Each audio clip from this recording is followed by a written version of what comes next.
Kathy, if you had a daughter, what first name would you pick for her? Maybe Stephanie. What about you? I think I would choose Glykis. It's a Greek first name, and it means sweet. Glykis is also at the origin of the word glycolysis. Lysis also derived from the Greek and means breaking down. I think if my hypothetical daughter was prone to breaking things, I could give her Glycolysis as a nickname. But more seriously, glycolysis is a very good name for a process that breaks down glucose, a simple hexose, into two molecules of pyruvate, each containing 3 carbons. You shouldn't forget that glycolysis produces ATP too. You're right. Glycolysis is responsible for the synthesis of ATP in most, if not all, living organisms. Pyruvate is also important because it is at the crossroad of many metabolic pathways, serving as a precursor for the synthesis of several biomolecules and for the production of a large number of ATP molecules under aerobic conditions. You said that glycolysis is found in most, if not all, living organisms. I thought glycolysis was the universal pathway of glucose metabolism in living organisms.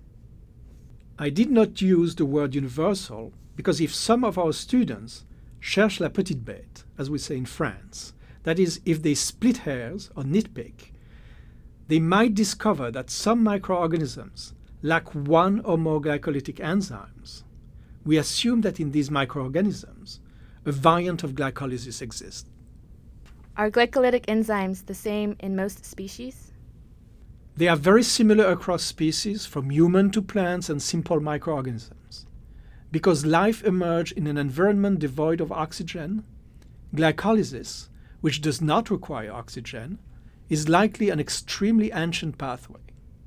Its fundamental role at the core of cell metabolism explains the conservation of glycolytic enzymes across species. Even organisms like humans that cannot survive without oxygen have tissues and cell types where glycolysis is the sole or most dominant pathway to produce ATP. Red blood cells, for example, rely exclusively on glycolysis for their ATP production. Are the terms fermentation and glycolysis interchangeable? No. Fermentation is defined as the anaerobic degradation of fuel molecules, including glucose, to obtain energy. Glycolysis is only one step of the fermentation process. Fermentation includes also the degradation of the end products of glycolysis, pyruvate, under anaerobic conditions. What does happen to pyruvate under aerobic conditions? Pyruvate is completely degraded in carbon dioxide and water during the citric acid cycle and oxidative phosphorylation. The complete oxidation of glucose into carbon dioxide and water is very exergonic. The free energy change is minus 2,840 kilojoules per mole. Kathy, where do you keep the sugar in your kitchen? In a sugar bowl. Why? Table sugar is in fact a disaccharide made of glucose and fructose.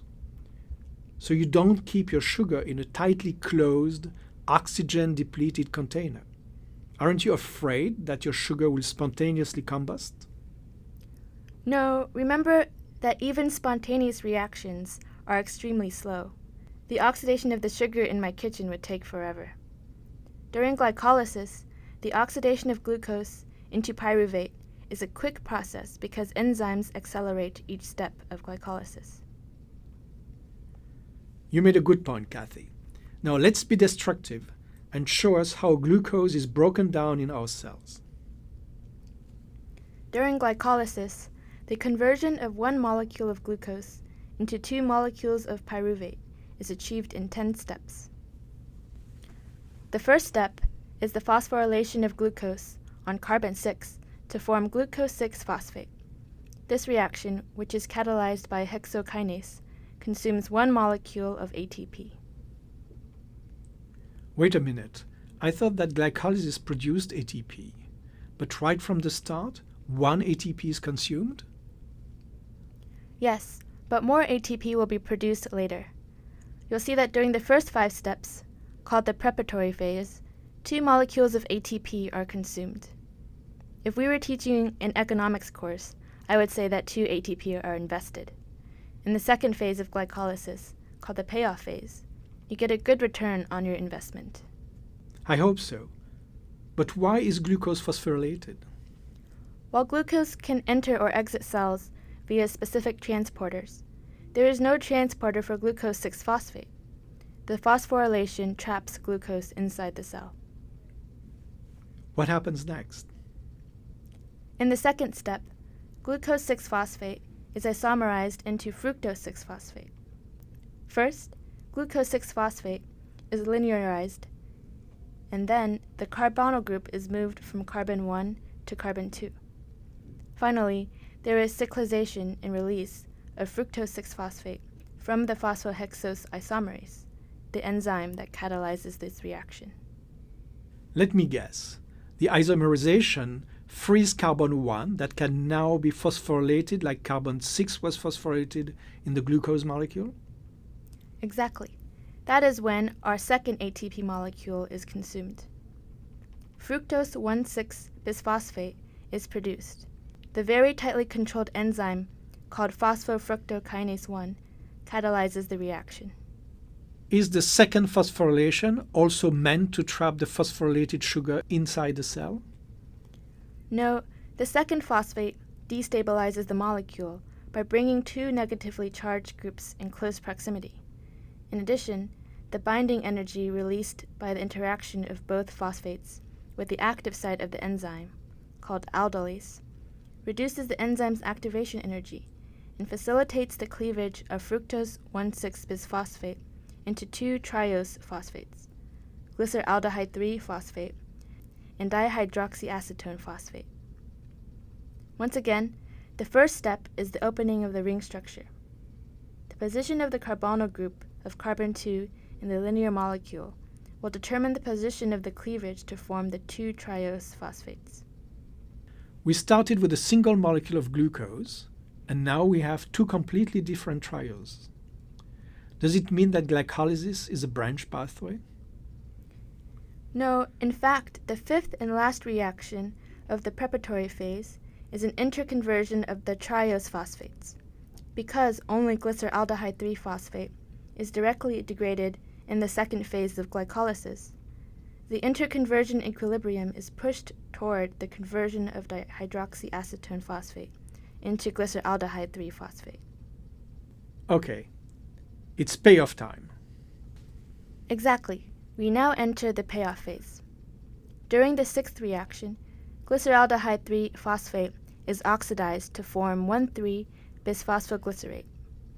This time, the new phosphate group does not come from the hydrolysis of ATP, but an inorganic phosphate is attached. The reaction is coupled with the reduction of NAD+ into NADH plus a proton. The phosphate is bound to a carboxylic acid group to form an acyl phosphate with a very high standard free energy of hydrolysis. The delta G for the hydrolysis reaction is negative 49.3 kilojoules per mole.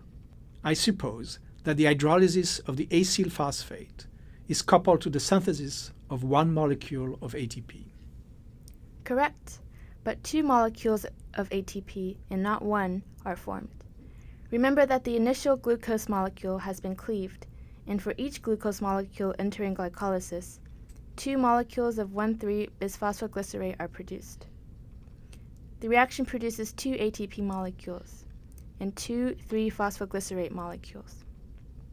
This type of ATP synthesis is called substrate-level phosphorylation. Now the 8th reaction is the conversion of 3-phosphoglycerate into 2-phosphoglycerate. By moving the phosphate group from carbon 3 to carbon 2, and hydrogen and a hydroxyl group carried by carbon 2 and carbon 3 respectively can be the target of a dehydration reaction. This 9th reaction leads to the formation of phosphoenolpyruvate.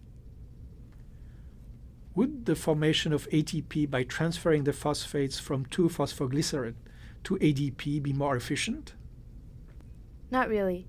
Phosphoenolpyruvate has a standard free energy of hydrolysis 3.5 times higher than that of 2-phosphoglycerate. The formation of phosphoenolpyruvate facilitates the synthesis of ATP during the last step of glycolysis, leading to the formation of ATP in pyruvate. Half of the energy released by the hydrolysis of phosphoenolpyruvate is used to form ATP, and the other half drives the reaction towards ATP synthesis. Kathy, it is now time to check the return on our investment. Yes, we started with 1 glucose, 2 NAD+, 2 ADP, 2 ATP, and 2 inorganic phosphates. We ended up with 2 pyruvates, 2 NADH, and 2 protons, 4 ATP, and 2 water molecules. Overall, a molecule of glucose produces 4 minus 2 equals 2 molecules of ATP. That's nice. Not very impressive, I must admit. Remember, glucose has not been fully oxidized, since the pyruvate was the end product and not carbon dioxide. Under aerobic conditions, pyruvate will be fully oxidized by a different pathway, and over 30 molecules of ATP will be produced per molecule of glucose. That's much better. Now I feel sorry for anaerobic organisms that mostly rely on glycolysis to produce ATP. They must have to consume higher quantities of fuel molecules. We'll leave that story for another time.